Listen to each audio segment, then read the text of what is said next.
Hey everybody, Shoebox Legends here. Thanks for joining me today for an episode of Slab and Gab. We're going to look at two cards today that represent maybe my favorite era in vintage baseball cards.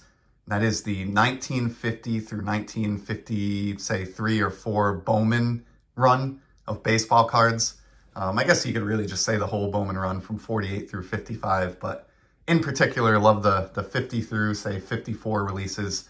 And I had picked up recently 2 cards from the same seller, both graded, that fall into that realm of Bowman sets. And they were both just really, really cheap. I think maybe, I don't really follow the market closely because I'm not a flipper and I don't resell cards often, but it seems like maybe the vintage market is like softening a little bit now. I don't really know. I'm not an expert there, but in any event, these 2 cards I thought were a great deal. They are lowly SGC 3s. But I think both are examples of buying kind of the card, not the grade. And I think they look stunning for 3. So let's take a look at the first one here. This is from a set that a lot of people consider a favorite, the 1953 Bowman color release.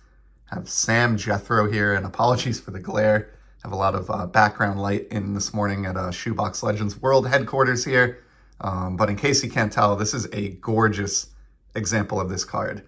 I don't know why it got a 3. I don't really spend a lot of time speculating about those kind of things. I don't have like a magnifier or a jeweler's loop or anything like that. I guess probably the corners are a little bit soft, but what I loved about this, like the image is just so perfect. Like there is nothing wrong with the surface of this card.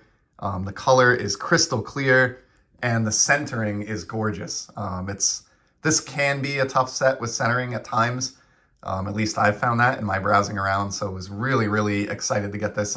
I like this example so much that I bought this even though I have this card ungraded. I think I showed this recently, actually pulled a raw copy of this that I bought on ComC out of the cheese box in the background here that looked pretty similar to this actually, well-centered and in good shape. But when this came up in a saved eBay search result and it was $30 with free shipping, I just couldn't say no to that. Here's a look at the back. Also looks nice and clear. There's really not even, there's maybe minimal staining a little bit, but well-centered back, no paper loss. I mean, this is a gorgeous card.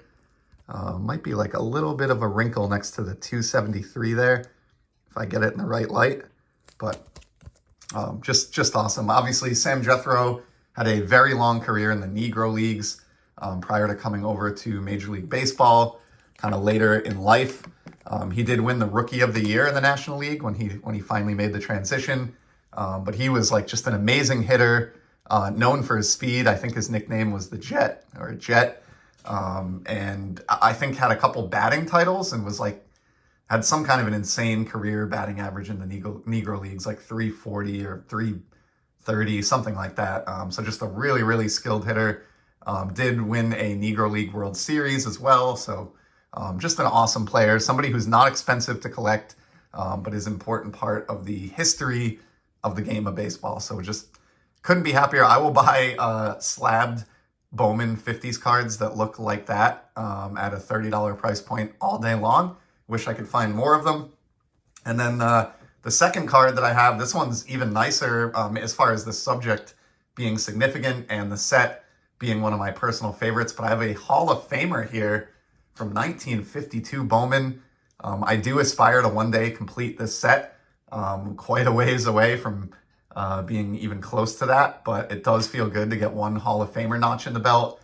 And picked up the second I saw it, this 1952 Bowman Roy Campanella. Check out this Campy. Again, similar to the Sam Jethro, you can kind of see why they were graded the same, and I apologize for the weird tilt here, but I'm just trying to help with the background glare, but really nice copy of this card. The surface looks great, just like it did on the Jethro.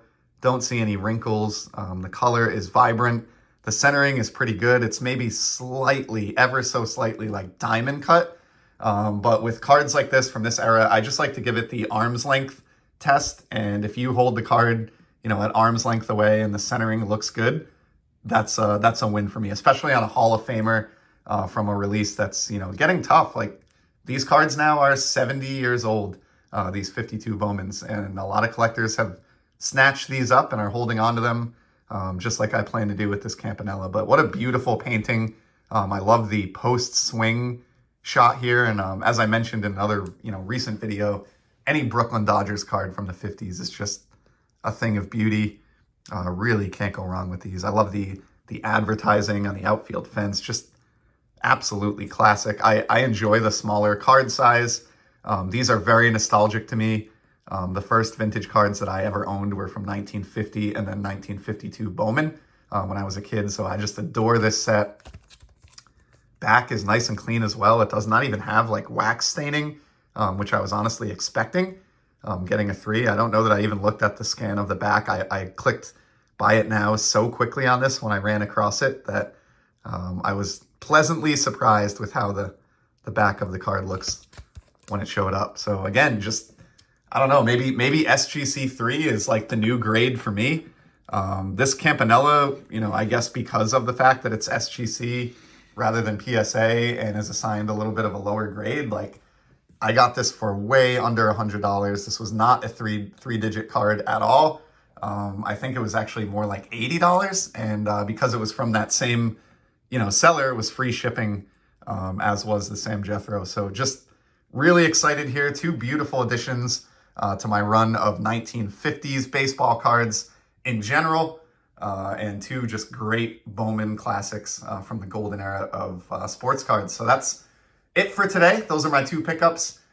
Do love vintage baseball, and I wish I had the discipline to stay in my lane and buy nothing but vintage, because I'd be a lot further along with some of these set pursuits and player collections. But the reality is I just love modern. I love hockey. I love soccer. I love non-sport. I'm into too many things, and I don't regret it. I just go with the flow. But did want to make an effort to get back to vintage, and these 2 cards seemed like the perfect opportunity to do so. So thanks for stopping by to check out my 1950s Bowman today, and I will certainly be back in the near future with some more content. Until then, enjoy the hobby, everybody.